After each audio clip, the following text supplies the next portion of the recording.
tu es là, c'est que tu ne dors plus. Mais tu ne t'es pas réveillé. Certains souvenirs ne dorment jamais. Année 2015, Élise, une jeune femme en quête de réponse, se perd dans la forêt. En explorant, elle découvre une maison abandonnée au bord d'un lac, un lieu déserté qui semble l'attirer irrésistiblement. Elle s'y installe sans vraiment comprendre pourquoi.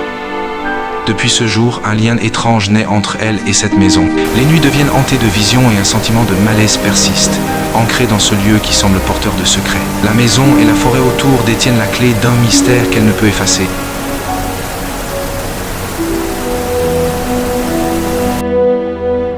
Bonjour, je me suis perdue. Vous pouvez m'ouvrir, j'ai besoin de téléphoner. Les ombres sur le mur s'étirent, s'allongent comme des bras invisibles, prêtes à engloutir toute lumière. Élise, figée devant le miroir, sent quelque chose de plus ancien, de plus profond, quelque chose qui murmure son nom. Le vent souffle fort, la pluie bat sur les fenêtres d'une vieille maison au bord du lac. À l'intérieur, la lumière vacille, créant des ombres dansantes sur les murs. Un vieux miroir posé sur la cheminée semble presque vivant. L'atmosphère est lourde et l'on sent que quelque chose d'invisible plane dans la pièce. C'est étrange.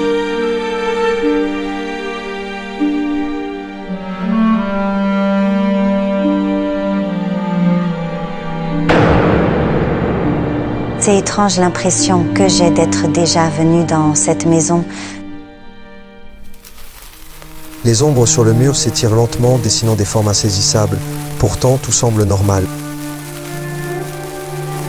Je suis seule ici, répondez-moi. Ce n'est pas réel, ce n'est pas possible. Élise, je suis là. Vous êtes là, répondez, vous me faites peur. Élise est allongée dans son lit, elle s'endort, le sommeil l'emporte dans d'étranges rêves. Encore un rêve, mais pourquoi cette sensation de déjà-vu? Je suis dans un film, dans un rêve.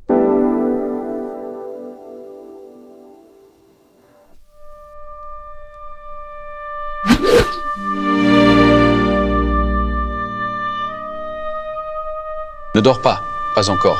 Réveille-toi. Ce n'est pas une illusion, ce n'est pas un rêve. Son reflet l'observe, mais il n'est pas elle. Ce n'est pas moi que je vois dans le miroir, je ne comprends pas.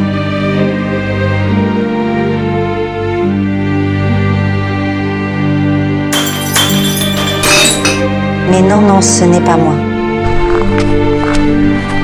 Un instant imperceptible, une fraction de seconde qui s'étire, son reflet hésite, rien de plus, et pourtant, un frisson traverse sa peau. Dans la rue, à la lumière blafarde du matin, Élise se sent comme une spectatrice de sa propre vie. Elle regarde autour d'elle, mais tout semble irréel. Les gens passent, leurs visages figés, comme dans une scène de film.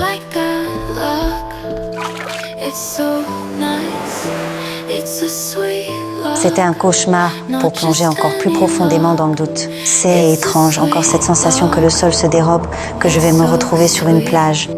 La frontière entre le monde des vivants et des âmes perdues est mince, fragile. En Corse, certains traversent cette frontière par erreur.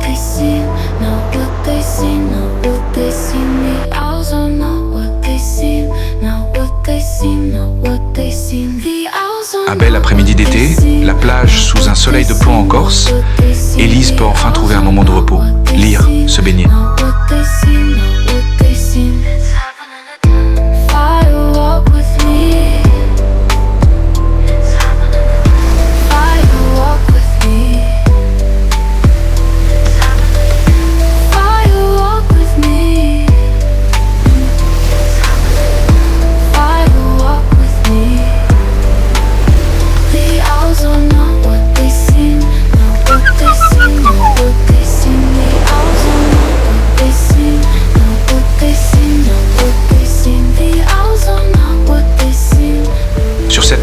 Pourtant si paisible, il se passe un événement étrange, sans doute un crime. Une femme dont le corps a été retrouvé, un corps que la mer a rejeté.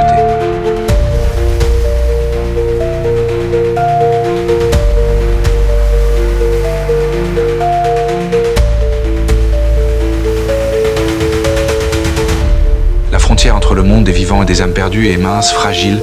En Corse, certains traversent cette frontière par erreur.